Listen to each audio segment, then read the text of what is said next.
එකට වඩා විශාල සංඛ්‍යාවක් විද්‍යාත්මක අංකයෙන් ලියමු. අපි දැන් කතා කළේ මේ වාගේ පූර්ණ සංඛ්‍යා එකක් තියලා ඒත් ඔක්කොම බිඳු වුණා. 400 අපි ලිව්වා 4 වරක් 100යි. ඊගාට මේක ලිව්වේ 4 ගුණ කිරීම 10 බල 2. අපිට හැම වෙලාවෙම අගට බිඳු තියෙන සංඛ්‍යා හම්බෙන්නේ නැහැ. 380. අපි මේක ලියන්න වෙන්නේ 1 10ත් අතර සංඛ්‍යාවකට ගෙන. 1 හෝ ඊට වඩා වැඩි වෙන්න ඕනේ. හැබැයි 10ට අඩු වෙන්න ඕනේ. එහෙමනම් මෙන්න මේ තියෙන දශමතිත මෙතෙන්ට එන්න ඕනේ. ඒ කියන්නේ 3.8 වෙන්න ඕනේ. මෙතන බිඳුව දශම ප්‍රතිලයක් වෙන්නේ නැහැ. ඒක ලිව්වත් කමක් නැහැ, නොලිව්වත් කමක් නැහැ. සාමාන්‍යයෙන් අපි ලියන්නේ නැහැ. ගුණ කරනවා 10න් ගුණ කරොත් දශමතිත යන්නේ ඉලක්කම් 1යි. ඒ කියන්නේ මෙතෙන්ට එනවා 38.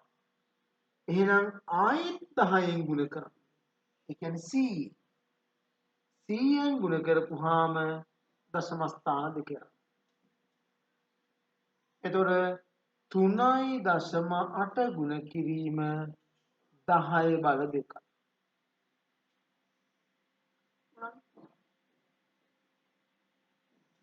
5760. මේකේ දැනට දශම තියෙන්නේ මෙතන. අපි ඒක මෙතෙන්ටම ගේන්න ඕන. 5යි දශම. 5යි දශම ලිව්වොත් තමා 1 හෝ ඊට වැඩි වෙලා 10ට අඩු වෙන්නේ. 7යි 6 ගුණ කරන්න ඕන. 10න් 100න් 1000. දැන් ලියන්න පුළුවන් 5.7යි 6යි 1000 කියන්නේ 10 බල 8567.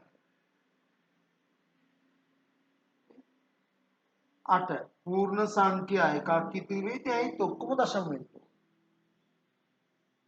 5යි 6යි 7. 10න් ගුණ කරොත් මෙතෙන්ට එනවා. 100න් ගුණ කරොත් මෙතෙන්ට එනවා. 1000න් ගුණ කරොත් මෙතෙන්ට. දශම ස්ථාන 3ක් යනවා.